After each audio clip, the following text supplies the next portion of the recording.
부동산 매매 사업자 등록 장점, 단점입니다. 부동산 매매 사업자란, 부동산 매매 사업자는 부동산 거래에 대한 사업적 지위를 말하는 용어고요. 일단은 간단하게 이게 뭐 어렵게 생각하지 마시고요. 인터넷 찾아보시면 되지만 부동산 매매 사업자는 여러분 하시는 이유가 반복적으로 사고 파는 행위예요. 파는 행위예요. 그러니까 우리가 이제 보통 매매 사업자로 이제 보통 이게 홈택스나 실제로 우리가 여러분 이제 등록을 하면 뭐 하루 이틀이면 낼 수 있어요. 그래서 여러분들이 실제로 뭐 여러분들이 내가 뭐 1년에 4-5건을 하고 싶다. 한 달에 한 건 하고 싶다.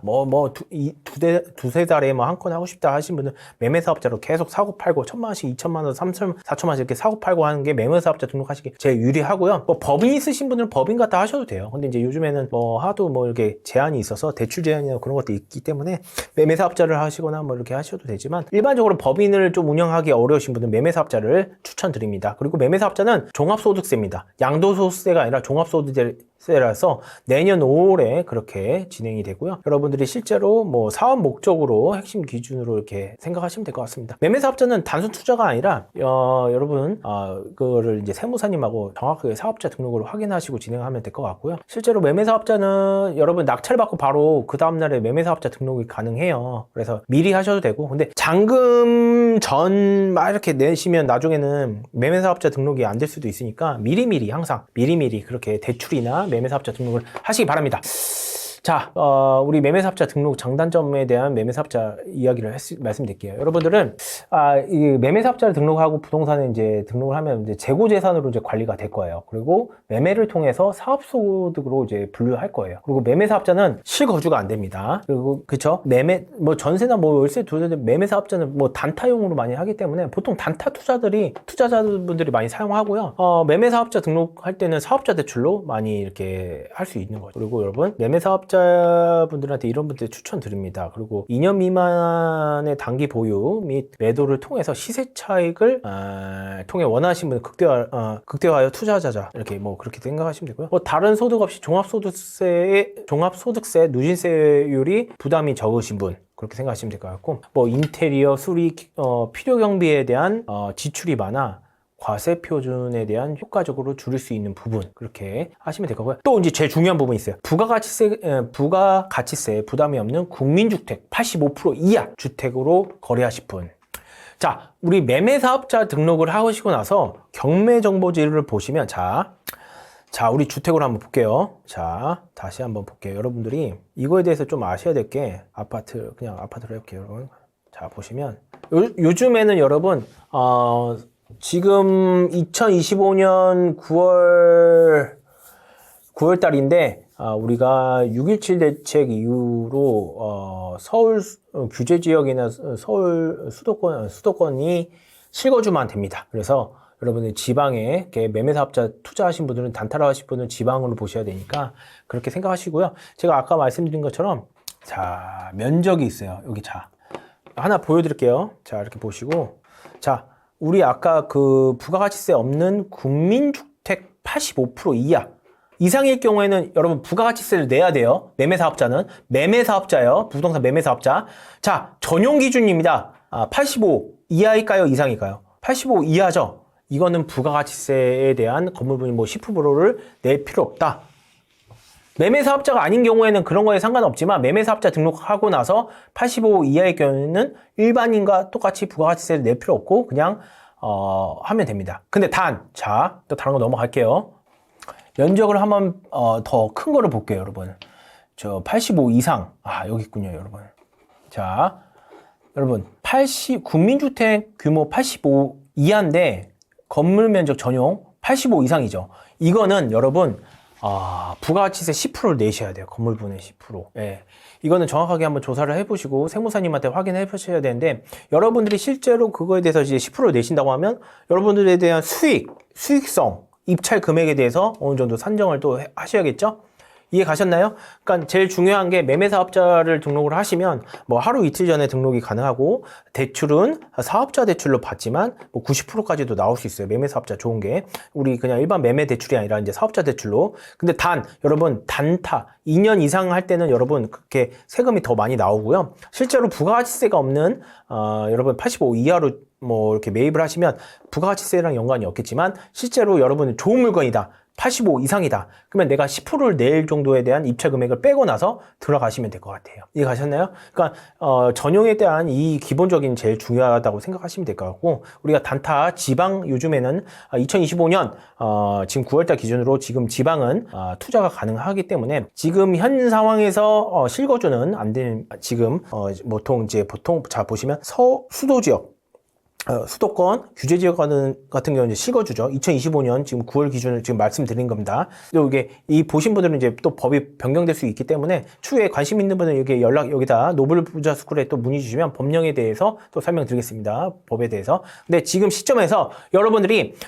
실제로 이게 그 지방 같은 경우에는 실거주 투자가 가능하기 때문에 보통 지방 분들이 매매사업자 등록을 하시거나 개인 아니면 법인 투자를 이렇게 하십니다. 그래서 꼭 여러분 매매사업자 등록할 때는 이거를 인지를 하시고 들어가시는 게 낫고요. 단타를 하실 경우에는, 그에 대해 이상일 경우에는 우리가 실제로 수익률에 대해서 한번 더 계산을 하고 입찰 금액에 대해서 10% 더 내 거를 빼고 나서 들어가시면 될 것 같습니다. 추후에 여러분들이 이거에 대해서 이상을 매입을 했는데 건물분에 10% 또 내. 그럼 놀라잖아. 모르니까. 이해가셨어요? 인지를 하고 들어가는 거야. 자, 여러분 이제 기본세율 구간입니다. 매매사업자는 다주택자여도 매매할 때 기본세율을 적용을 합니다. 그래서 양도세가 아닌 소득세 구분해서 종합소득세로 납부합니다, 여러분. 기본세율 구간이에요, 여러분. 우리가 실제로 이 정도 1,400만 원에 대한 수익이 있어. 그럼 6% 기본세율 빼고 누진공리 없고요. 5천만 원 이하에 대해서 수익이 있어. 과세표준. 그럼 15% 빼고 누진공략 이거를 뺍니다. 126만 원. 이 금액에 대해서. 자, 주택, 조합원 입주권, 1년 미만, 40% 이렇게 있는데, 일반 매매사업자 같은 경우에는 다주택자라고 해도 기본 세율입니다. 이해가셨나요? 그러니까 다주택자라도 지방 하는데, 자세한 거는 지역마다 틀리기 때문에 세무사님 기장을 맡기신 분한테 더 물어보시면 되고, 이렇게 돌아간다. 기본 초보자분들은, 처음 하신 분들은 이렇게 돌아간다고 말씀드리고 싶습니다. 자, 매매사업자의 등록 장점입니다. 자, 여기 이제 주요 항목이고요. 여러분들이 이거 한번 읽어보시고, 필요경비 아까 이제 제가 간추렸어요. 장점에 대해서. 필요 항목, 취득세, 법무비 이렇게 다 나와 있고, 각종 이렇게 나와 있고요. 실제로 이렇게 인터넷 찾아보면 또 나옵니다. 거주주택의 비과세 혜택, 결선 이용공세, 여러분들 교통비, 출장비, 이렇게 접대비 항목이 다 됩니다. 세금 절감. 매매사업자의 주요 장점은 세금 절감이에요. 단타로 하면서. 그리고 주요 단점이 있어요. 장기 보유 특별공제 혜택이 없어요. 우리 장기 보유 특별공제가 보통 이제 30% 가지고 있으면 더 세금이 절감이 되는데, 우리 매매사업자는 장기 보유 특별공제가 없어요. 그리고 부가가치세에 대한 부과남, 아까 말씀드렸죠. 85 초과할 경우에는 매매가의 10% 부가가치세 납부를 한대요. 이해하셨어요? 그리고 종합소득세에 대한 적용, 그런 대한 세부담이 증가를 합니다. 복잡한 세무 처리. 매매사업자를 하시면요, 여러분 세무사를 기장을 맡길 수밖에 없어요. 단타로 하고 그 기장에 대한 비용 처리에 대한 걸요. 그래서 여러분들이 실제로 세무사님 우리 네이버에, 저희 네이버 노블 부자 스쿨에 보시면 여러분들이 그 세무사님 제가 협력했던 세무사님 있으니까 그렇게 연락해서 상담도 봐주고 기장도 맡기세요. 저한테 이렇게 떨어지거나 연결하는 거 없습니다. 그리고 취득 가능하면 주택 면적에 제한이 있죠. 아까 85 이하 국민주택의 규모로 제한합니다. 그래서 폭이 줄이기 때문에 그런 단점이 있어요. 그러니까 크게 보시면 부가가치세랑 장기보유 특별공제랑 여러분 기장료가 나가기 때문에 여러분들은 그렇게 생각하시면 될 것 같고요. 실제로 4대 보험료도 올라갈 수 있기 때문에 여러분들 잘 판단하시기 바랍니다. 자, 매매사업자 등록 방법이에요. 여러분, 매매사업자 등록은요, 사업 개시 20일 내에 이제 세무사에 신청을 하셔야 돼요. 등록은. 그리고 나서 시에 간단하게 온라인도 있고요. 필요서는 이렇게 각 틀리기 때문에 홈택스나 렌트홈을 통해서 하루 이틀이면 걸립니다. 자, 그렇게 생각하시면 될 것 같고요. 매매사업자 등록을 하시면 여러분 여러 가지 사업 목적으로 계속 반복적으로 거래하는, 그렇게 생각하시면 됐고요. 거래에 대한 투명성 확보와 세금 징수, 모으자, 그런 게 있습니다. 그리고 등록 대상은 개인, 법인 모두 가능하다고 하네요. 그리고 여러분들이 실제로 저는 개인만 있지만 법인으로는 부동산 매매사업자 등록 그건 한번 여쭤보긴 했는데, 개인으로는 보통 많이들 하시니까 그렇게 생각하시면 될 것 같습니다. 자, 반복적인 해외 임대업에 대한 수익, 여러 가지 분부적 경매 낙찰로 재매가 이렇게 사업적 목표 정확하게 뚜렷해야 됩니다. 자, 이거는 등록 절차 내용이고요. 코드 번호도 찾아보시면 여러분한테 이 자료 갖다 하나씩 하면 될 것 같습니다. 자, 매매사업자, 부동산 매매사업자, 투자자의 경우 유의사항입니다. 여러분, 유의사항 같은 경우에는요, 사업자 등록이 없이 없이 반복 매매는 세무조사에 대한 위험이 있습니다. 사업자는 무조건 내가 뭐 반복적인 행위를 할 때, 일회성이 아니라 반복적인 할 때는 무조건 사업자가 있어야 돼요. 그러다 비용을 처리하거나 세금을 내고, 그래서 정산하고 비용 처리하고 그렇게 하셔야 됩니다. 경매 투자 후 재매매 계획 시 세금에 대한 시뮬레이션이 필요해요, 여러분. 그러니까 여러분들 실제로 우리가 이렇게 매매 사업자를 등록하고 나서 취득하고 뭐 보유세하고 비용 처리하고 내가 어느 정도 과세 표준 세금에 대해서 종합소득세 뭐 이렇게 해서 차익에 대한 누진공제 빼고 나서 그런 거에 대한 필요가 필요하겠죠. 그래서 세무사 상담이 권장입니다. 기장도 맡기셔야 되고 그런 점 참고하시기 바랍니다.